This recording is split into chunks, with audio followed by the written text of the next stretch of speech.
Namaste, Namaskaram, Vanakkam. Good morning, good afternoon, good evening, depending upon the time zone in which you are located, dear audience. Today we would take up the topic of our economy. Very briefly, we would look at the past and the current situation and what are the possibilities for future. And today it would be a monologue in a sense. Iyer is not there.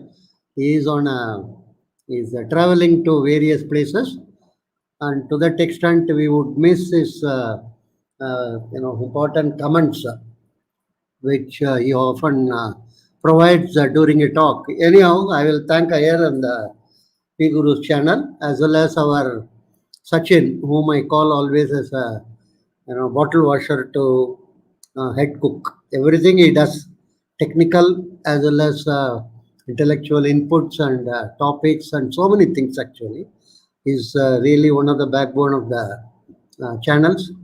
I thank him profusely for, he literally is a one-man show behind the scenes. Okay. Today we would look at our economy, because recently budget has been presented and so much is being discussed. And globally, I think most of you are aware there is a tense situation in Europe as well as in Middle East between Iran and Israel and Hamas and various permutation combination. There is a possibility of a enlarged conflict in Middle East is being discussed.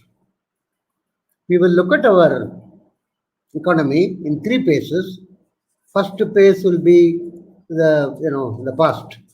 Of course, when we say past, we are not talking in terms of going to the Chandragupta period or anything like that. Just we will take up the past from 47. In a nutshell, past imperfect, present fluid, and future tense. If we take the past from 1950 to 1990, it is predominantly government playing a very major role. Actually, some of you may remember or some of you may recollect, there was a Bombay plan prepared by the industrialist of those days in 1949. I mean the original senior G.D. Birla and senior Tata, Bankur, Tapar, and so many other business people of those days. They prepared what is called a Bombay plan. Basically, it is a blueprint for what should be done after independence. Incidentally, in that they suggested that the capital market is not very well developed, and Indian private enterprise is also not very dominant. They wanted government to play a very major and important role in the economy, particularly in heavy industries. Consumer goods, they told the private sector will be in a position to carry on and cater to the needs, but not the heavy industry sector. This was the Bombay plan prepared by private industrialists. Then we had our I.N.D.I.A Congress in 1955, where the then K. Kamaraj of Tamil Nadu played a very major role. And Congress passed a resolution telling that we would create a socialistic pattern of society. Very interesting. They never told we will create a socialist society. Socialistic pattern of society. It's something like, light-heartedly, half-pregnant. You are not a socialistic society, nor you are a non-socialist society. The idea was fully socialist society in those days imply the Stalin era. Stalin, I mean the original Stalin of Russia, not the current Tamil Nadu Chief Minister. The original Stalin of Russia era, they actually nationalized the entire agriculture. And, the produce was supposed to be provided to the state and the sharing basis and other things. And any of people are not enthusiastic to that extent of socialism. And so that is the reason why socialistic pattern. In India, agriculture was never touched by the government. Actually, it was given a benefit in terms of no taxation. Anyhow, we will come to that a bit later.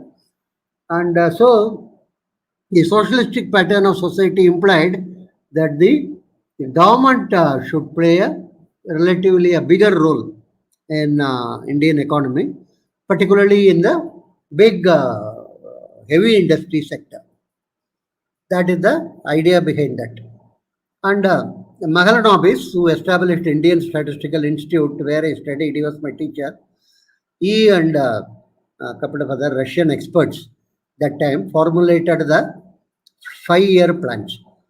The anecdotal evidence suggests Nehru was asked how long Indians can wait for benefits of planning. He told 5 years they can easily wait. That was in the 1950s. If it were today, one can't say that. Even a couple of months, Indians do not want to wait. Anyhow, that's how the 5-year plan came into being. And one of the important dimensions of this plan was freight equalization. This was brought about in the idea is the coal, iron ore, magnesium, manganese, so many other raw material producing places in the whole world, they would be the places where the industries would start. It is called the Rust Belt or it is called Coal Belt. You take Germany, you take US, wherever these materials are available, the industry started along with that steel industry, automobile industry, and various other, and correspondingly road development, rail development, and all that. India is a very interesting country, peculiar country actually, according to my colleague in US, where the entire industrial development took place in southern part and western part, whereas the coal belt and iron ore belt were all very backward. And one of the major reasons for this is the freight equalization. In simple language, a ton of coal at the pit head at Bihar is priced in the same way as a ton of coal at Bangalore or Chennai. This is the freight equalization. In no other country this is practiced. In other words, the raw material available states were always having the advantage or benefit, not here. So, because all the raw material freight equalization, because of that, Jharkhand in those days, Jharkhand was not there.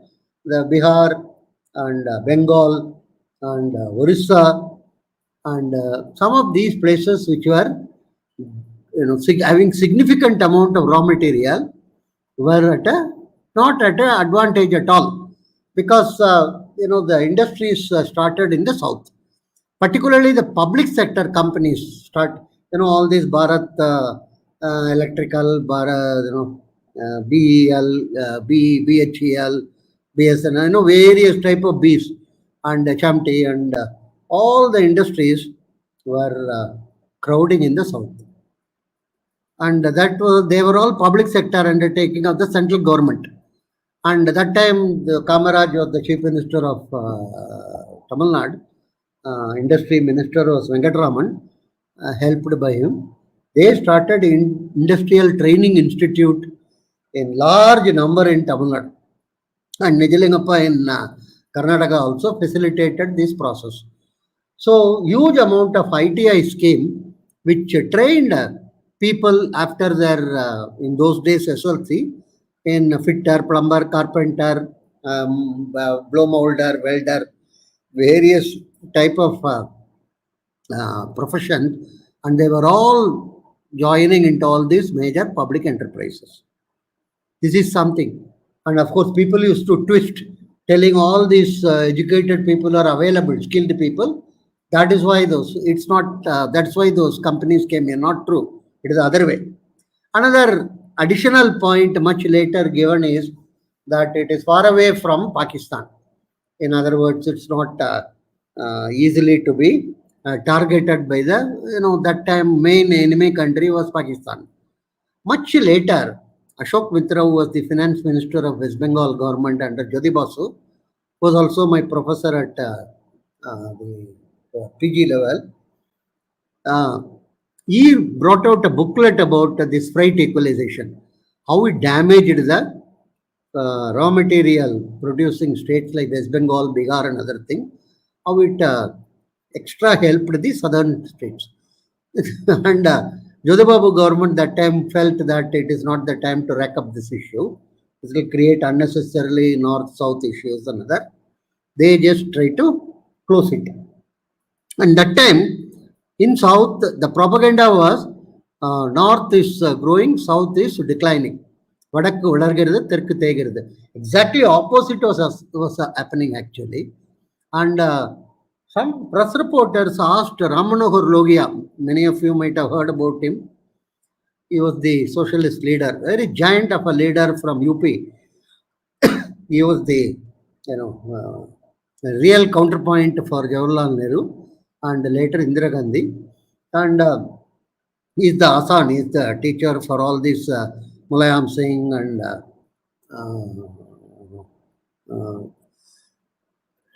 Karpuri Thakur, Lala Prasad, and so many of these socialist leaders. He was the leader. The press reporters asked him, "Sir, what is happening? Almost all these big companies are going to the south. Nothing is coming in our place." They are from UP actually. And UP had all the prime ministers till Morarji Desai, Nehru, Indira Gandhi. So many of them were from UP only, Charan Singh. And he told, "Kya farak padta hai? What is this big deal? Oh, log, Mara bhai sahab. South Indians are also our brothers. If South grows, India grows. Can you name one single leader today in this country who can talk like this, who can transcend all the regional issues and then have a national outlook?" It's a very interesting thing actually. This is what took place. And of course, this gave rise to what Rajaji used to say, permit, license, quota Raj. Almost all these licensing permits were controlled by the government. They used to dispense it as per sometimes the whims and fancies of the bureaucrats. For instance, two-wheeler was having the monopoly of Bajaj, and no other two-wheeler could be produced or introduced, because in the planning commission they used to have a graph of how many two-wheelers can be, demand is there, and accordingly they told it is already enough met by the existing producers, and like that almost all these license permit Potaraj were benefiting the primarily government enterprises, and some private groups were also benefited by this. In other words, till 1990, one can call the economy to be government driven. Government was in business, and the rate of growth was very sluggish, something like 3.5 to 4%. And Raj Krishna, one of the left liberal thinkers, he mentioned in a program that it's a Hindu rate of growth. The communist and other leftists took it over immediately. They are very famous for terminological terrorism. So this 4% was called Hindu rate. Hindus have nothing to do with this rate of growth or anything. Today we are growing at 7.5%. Does it mean it is not a Hindu rate of growth? Anyhow, something to ridicule the Hindu system. So they mentioned this. That used to be the very popular type of a derisive language which is used. And there was a big break came in 1990. The same break which came in China in 1978 actually, due to the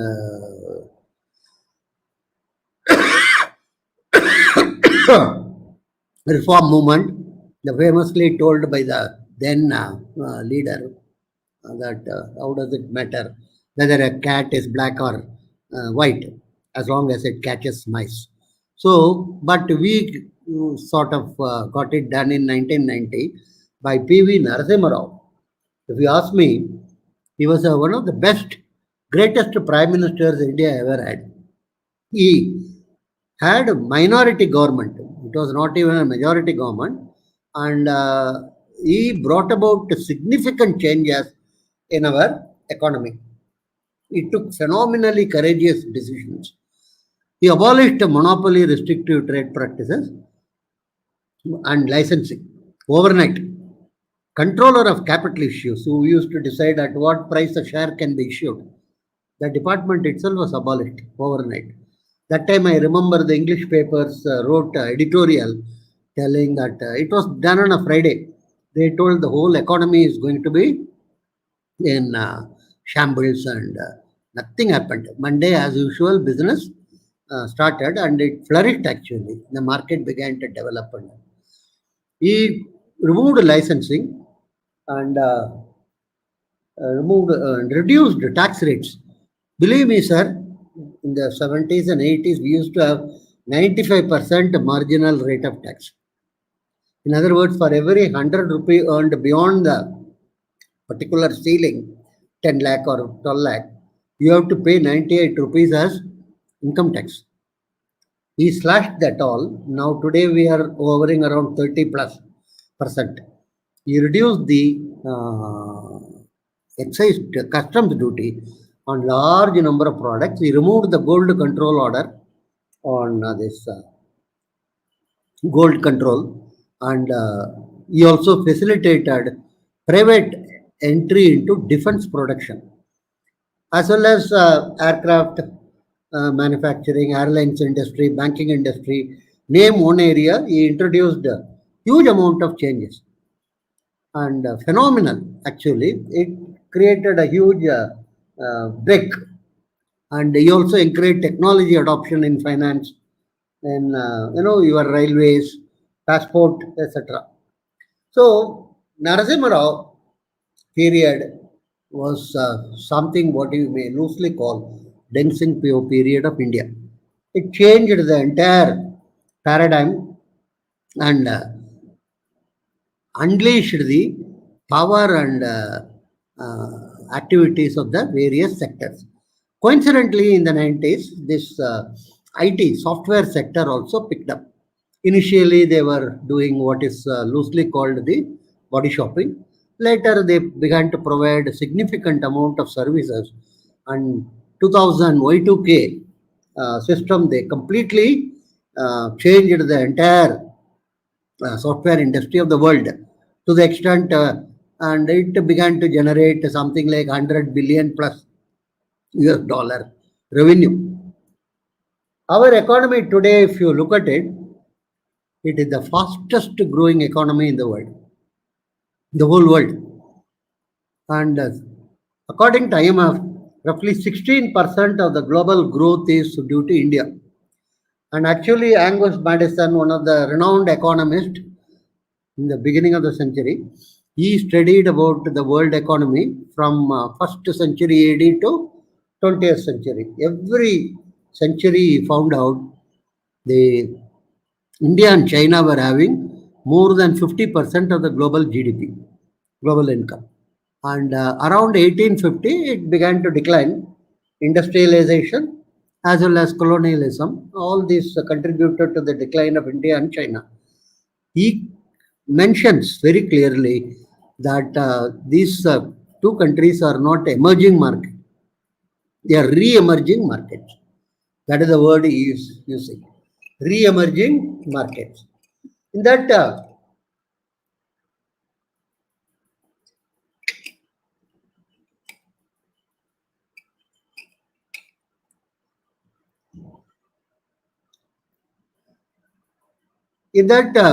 the growth is significantly in the service sector. Our economy roughly is, if you look at it, the agriculture is somewhere anywhere between 15 to 18%. The government share is again around 20%. So the remaining portion is all that of the private. And within the private, the largest portion is partnership and proprietorship firms. And they are predominant in service sector. Service sector mean immediately we remember only the Narayan Murthy software. That's an important service, but still it is approximately 5 to 6% of our GDP only.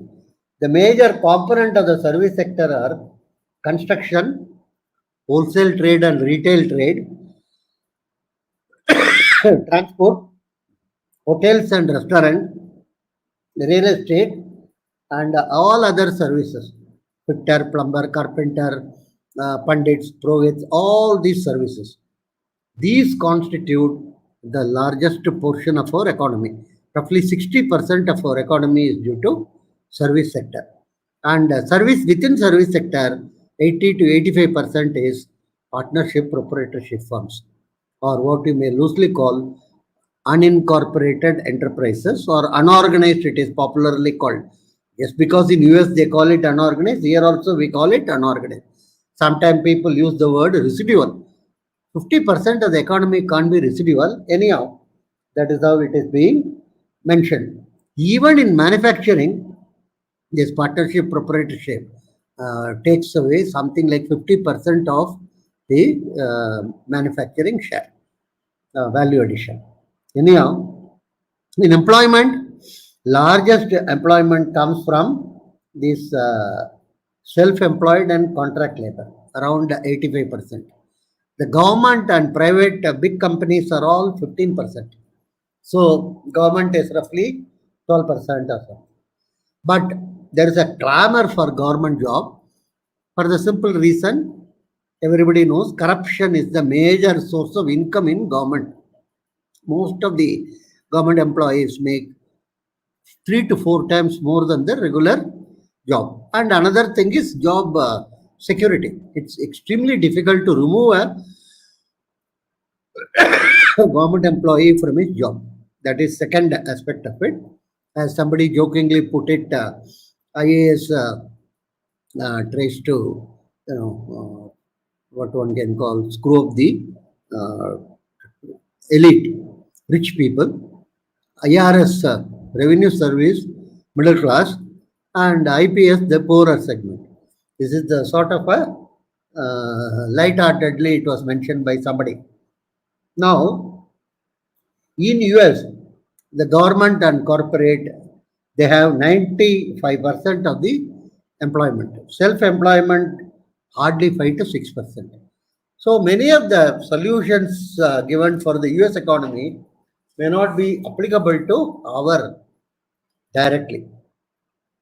And what is the major source of our strength?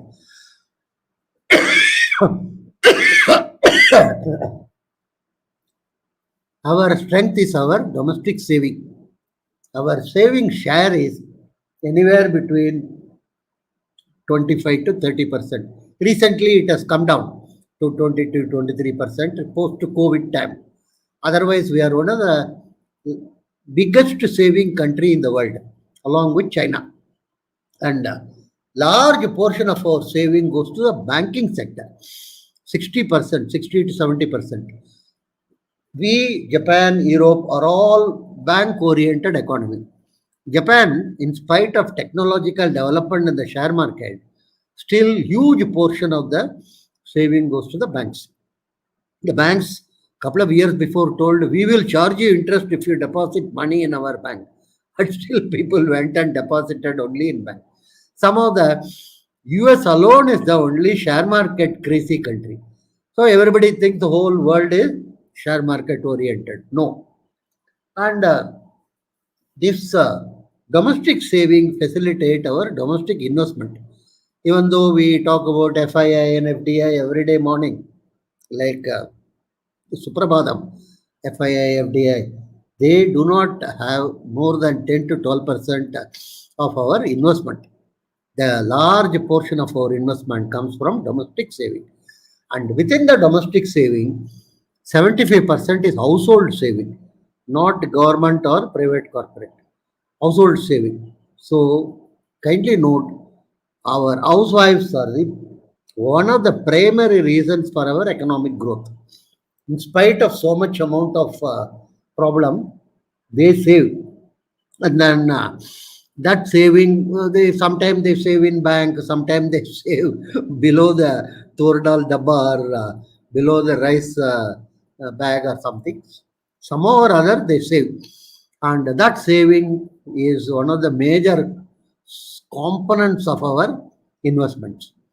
So housewives should be appreciated for the growth in our domestic investment. This we should keep in the back of the mind. RBI, and as far as the lending is concerned, everybody talks about the credit market, RBI rate, and largest portion of our credit market is with the non-bank finance institution, chits, kuri, and big money lenders, caste-based groups, and extended family. The banks and other financial institutions provide to the extent of 30 to 40% of the credit requirement of all these unorganized sector. Other thing is gold. The household saving is in two parts. One is called physical saving, which is in house itself for using the mortgage, as well as nowadays what is popularly called the installment payment and other things. The other portion is the financial saving. The physical saving, house itself plus gold. But unfortunately, Indian economy used to think gold as a consumption item, not as an investment item, even though it is the investment item. Because the American economists consider it consumption, here also we consider it as consumption. We just imitate, follow. They have 30 shares in the Dow Jones. So Sensex also has got 30 shares. So anyhow, we will go into that separately. Now, 1/3 of the world gold is consumed in India. This is something very, very important. And we banned purchase of gold control order, 1962 to 1992. That time only it was removed actually. Till then it was, we are not supposed to buy gold. Most upset thing. People are buying gold. Government was having some idea. Gold is to be coming in smuggled boats. And my American colleague used to say, India is the gold control order, one of the major reasons for global terrorism. Sorry. Because that time the gold used to be smuggled and the surplus funds used to be generated by people like Dawood Ibrahim and other things, used to be invested for terror purposes. Anyhow, so the purchase of gold is enormously important, and periodically it used to be told, don't buy gold. Gold buying is unproductive, because it is the second largest importer. First is of course petroleum and related product. But why the Indian women are fascinated about gold is it used as a major item of collateral in business. For instance, my flower vendor, if she doesn't have both the bangle, that means the economy is in very bad shape. If she has both the bangle, it's good shape. One bangle, moderate shape, because she would have mortgaged her bangle in order to get a credit for our business, because they have to pay huge amount of interest. 100 rupee borrowed in the morning, 101 rupee has to be paid in the evening. 1% is the interest per day. Do not talk about all these SLR and the RBI rates and other things. For her, it's a 1% per day, and that 100 is carried forward again and again. These are called conduity or tsunami interest or whatever it is. But for that, no paperwork, no KYC norms, nothing. The local money lender provide immediate money to her based upon the collateral, which is the gold. This is something which is not understood by many people. The money comes out of bribery money of the government employees. Largest credit providers in many cities in the country are the cops. They route it through the senior moneylenders. The second is it's a major security for Indian women, particularly when they are old, and many of them may not know about shares, bonds, or any other, but they know about gold. The children are rapacious. That is one thing which will stand by them always after the death of her husband. That is why my French economist friend used to tell me that that's not a superstition, that she should have her Mangal Sutra or her bangle always with her till that's a economic asset to her, and that's what will help her if their children are rapacious. So, third is it can be passed on from one generation to another without major documentation and work. The Bagu comes to home and the mother-in-law gives her a chain. She puts her on her neck. That belongs to her. There is no documentation. There is no legal representation or anything. Possession is ownership and easy to bequeath to others.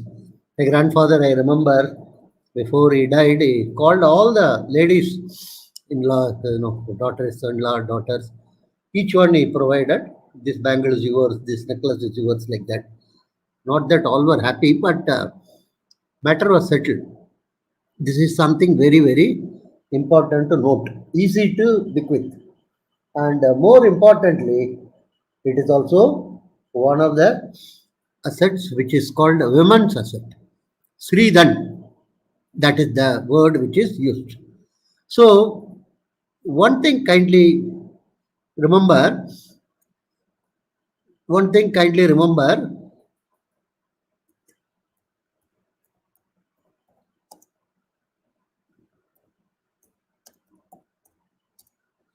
if an Indian woman does something, it is very, very meaningful and it is also very, very useful. Do not question that.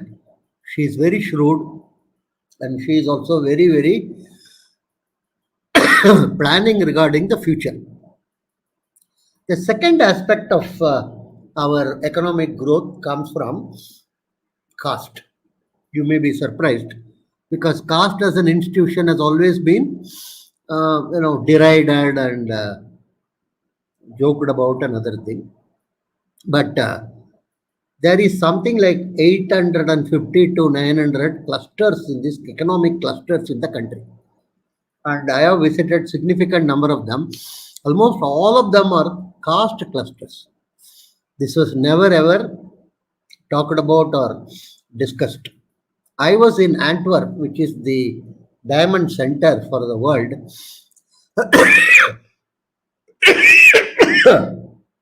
near Belgium and Brussels, and I went there for a seminar.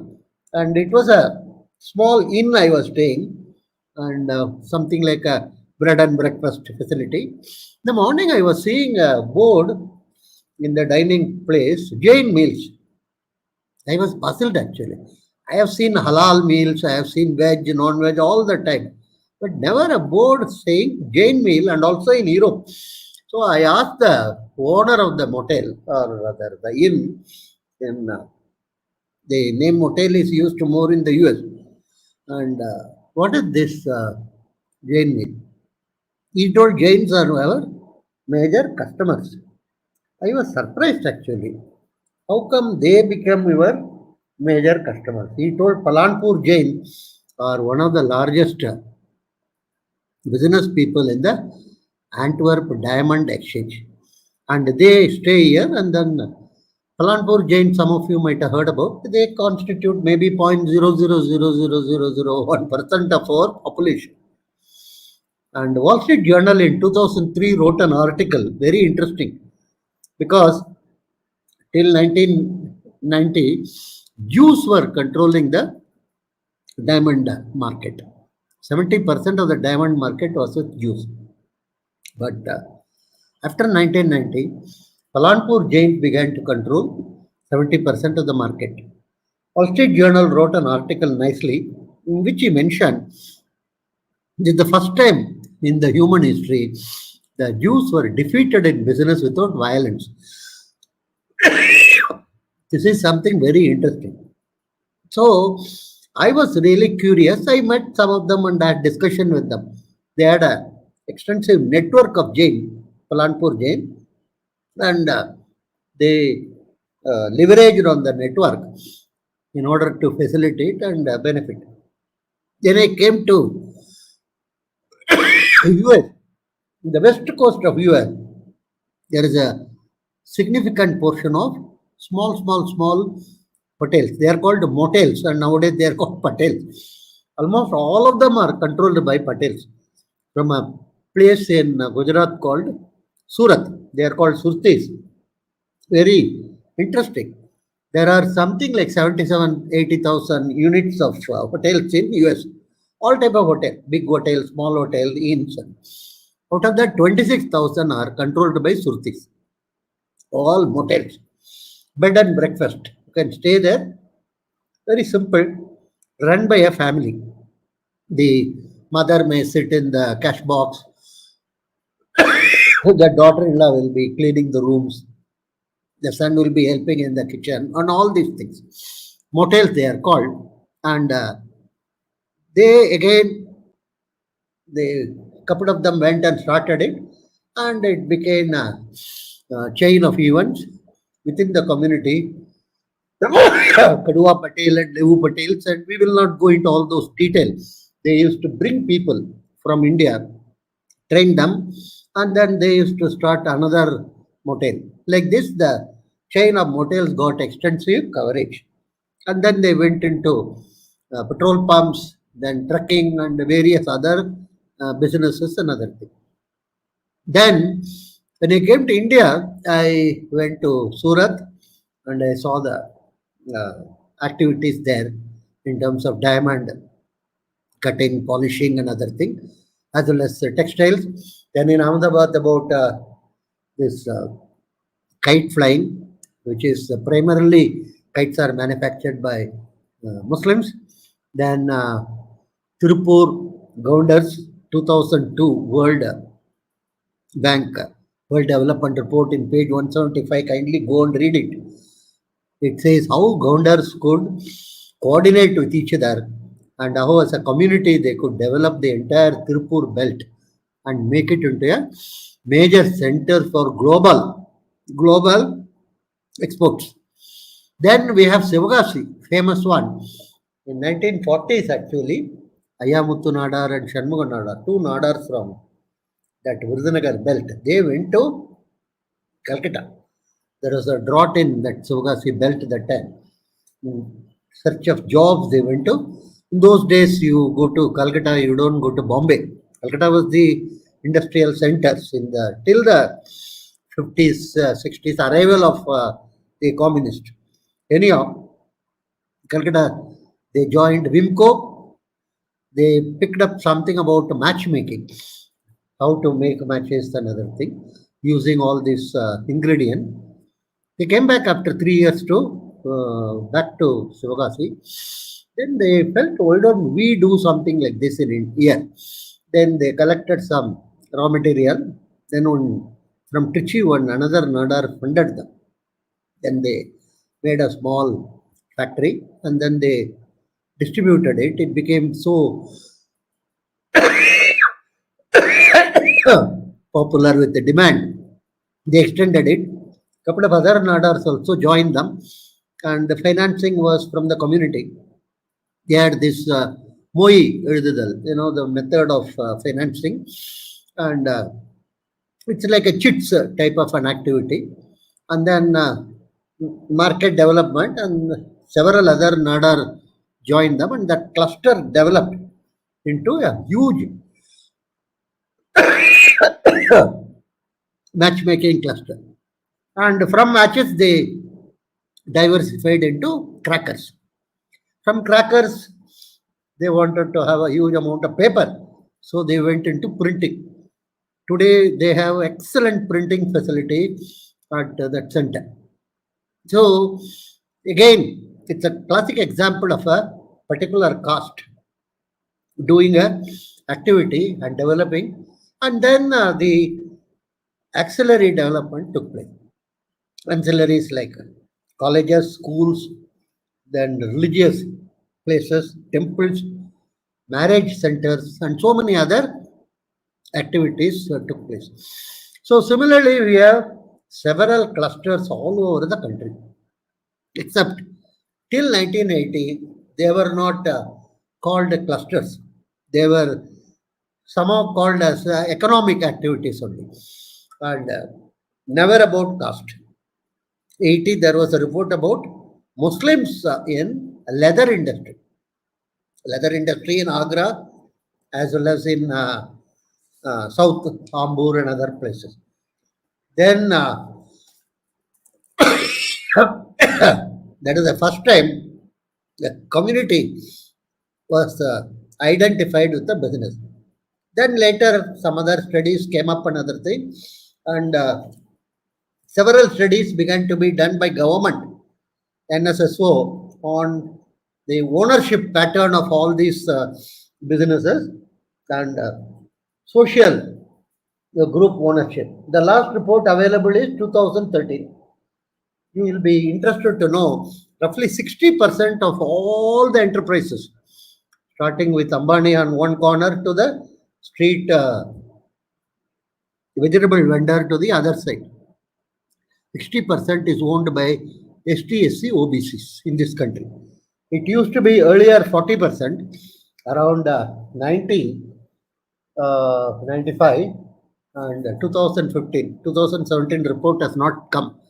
So, Vaishyavisation of India is taking place. If you are interested, there are two books I would suggest. One is my own book, Caste as Social Capital, published by Penguin. Other is Harish Damodaran. He is the grandson of Nambudripad. Some of you would have heard about it. He is the founder of CPIM. His grandson has written a nice book on modern capitalist. So the development of caste groups into business, that what I call it as Vaishyavisation, is taking place. Financing of these enterprises, as well as in terms of development of these enterprises, market orientation, global reach, everything is discussed in detail. Now, the third dimension for the future, which is very tense, what is required is reforms at the state level. Almost all regulations at the state level are anachronistic as well as bribe inducing.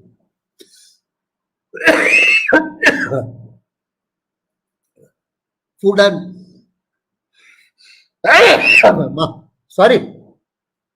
Food and Adulteration Act, Shops and Establishment Act, Land Registry, RTO, any number of regulations you take at state level.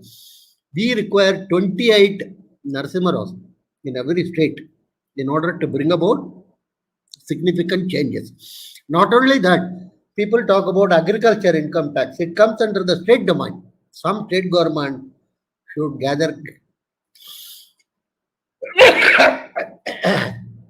political will in order to collect agriculture income tax. So the future or the third dimension of our reform should be carried out by the state government. And every state government in the 70s started their own quote unquote enterprises. Each state government has got 50 to 55 state enterprises. In all, 900 state enterprises are there. Nobody talks about what one can call reforms of PSUs. They all talk about BHEL, BSNL, etc. Nobody talks about the state enterprises. All the state enterprises are huge white elephants, loss making, and believe me, some 400 of them have not finalized their accounts even after 2016. It's a huge scam. Nobody is even looking at it. All these enterprises can be closed, and their primary asset is land that can be disposed of. So, state level reforms, including reforms at the municipal level, is extremely critical, most important. And that's where huge problems of corruption, bribery, as well as obstacles to these functioning of these enterprises, what we mentioned, taking place. So, almost all these regulation give rise to whom to tomb bribery and corruption. Nothing more or nothing less. So let us understand one important thing. Technology is facilitating reduction in corruption, like our software introduced in railways or software by TCS in passport, and even payment of taxes through internet. All these are reducing the corruption level. So we must appreciate that and involve more technology into the activities on a day-to-day basis in government. That will reduce to some extent the level of corruption. It may not eliminate, but it will definitely reduce. So we have done some excellent thing in terms of GST. My EU professors always say what we attempted for the last something like 60 years, 40 years, we could not do. But you could do it, even though yours is similar to EU. So many states, so many type. Some 2021 regulations were merged and then made into one single. Patam, very major thing, what you call the fintech companies in terms of Google Pay and this pay and all of that. The regular banking system is not required anymore. I'm telling you, my mobile phone is going to be by bank in the next 5 years. All these brick and mortar banks can be closed. Nothing will happen. And EVM is another major gift. Even though the leaders often not deride it, very unfortunate. There is $100 billion US market waiting outside for this EVM for conducting various elections in respective countries at the school level, at the university level. But we, like an elephant, we take mud and throw it on our own head in order to sabotage our own possibility of export. We did this for the ink, if you recall, in the 80s. There was so much rumor spread that the ink is going to disappear, and both by the Janata Party as well as by the Congress. Alternatively, they were doing this propaganda. That market was killed. Anyhow, we should recognize our strength and we should reform the state level activities. We should introduce more and more technology into our functioning to reduce corruption, and we should start appreciating some of the achievements of our economy in order to make it grow faster. And we are in a very uncertain world, and the only certainty is our Indian woman and our caste system. These two are the major pillars of our economy, and let us recognize it, let us appreciate it, and let us price it. And Swami Vivekananda, to end, we can just quote him in 1897 while speaking at Jaffna. When he came back from US, everywhere he was welcomed, and he says, the older I grow, the better I seem to think of these. He says, older I go, he lived only up to 38. He says, these time-honored institutions of India, caste and other such thing.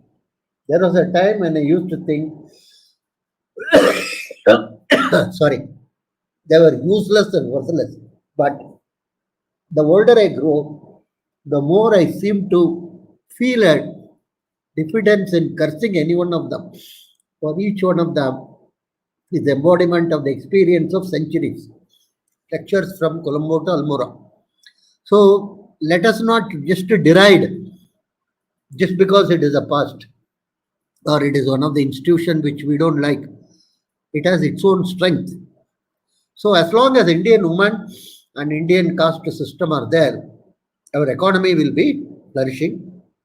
And as long as our state government regulation, municipal corruption persists, it will put a obstacle. It will be uh, a diffidence factor. So the need for reforms in our lower level for ease of doing business is extremely critical. Future is bright, provided we undertake courageously, like what P.V. Narasimha Rao did in the 90s, in order to change many of these things at this lower level. Thank you very much. Thanks a lot.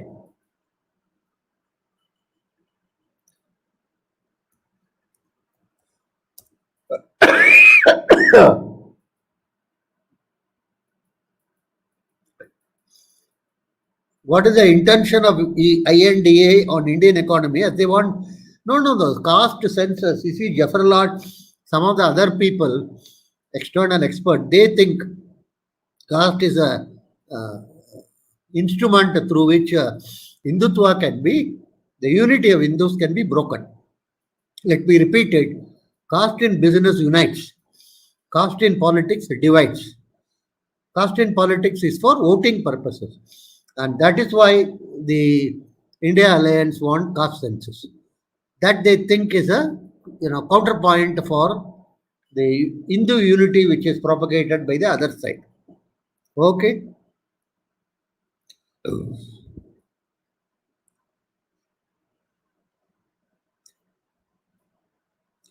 I did mention about economic growth of South primarily by the investment from the PSUs, freight equalization, and the development of industrial training institute and other things. These are the major reasons for the success story of the South. Okay.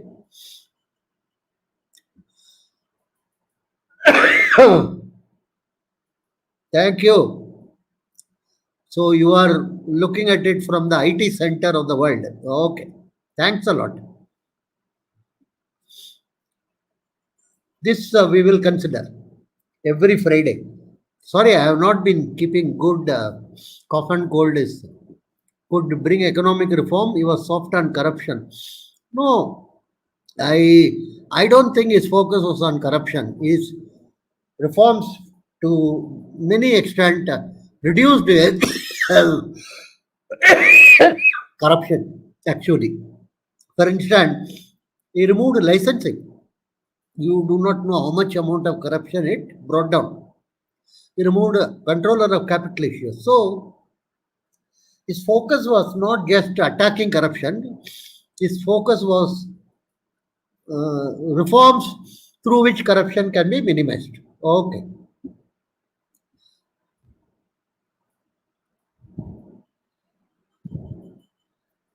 This is something very difficult question to answer. He says, when how can government bring important reforms when only 35% Hindus vote for it? This is something which we will leave it to the future. Okay.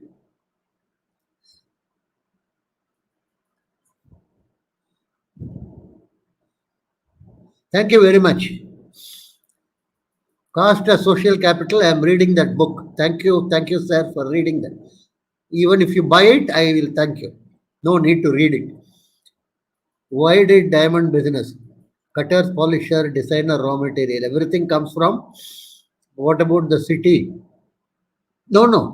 It's all coming, but the Surat organized it. And Surat also has got good surtis, have got good polishers and designers.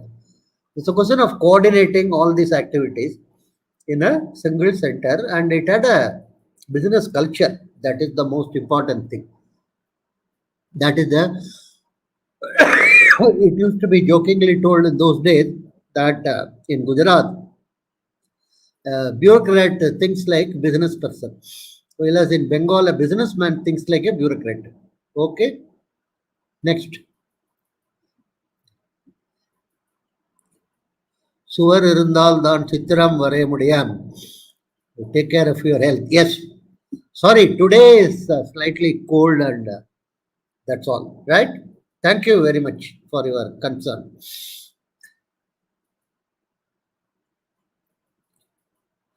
One suggestion I have been given is for quite a number of years is make holding cash more than 5 lakh as a crime per se. No need to prove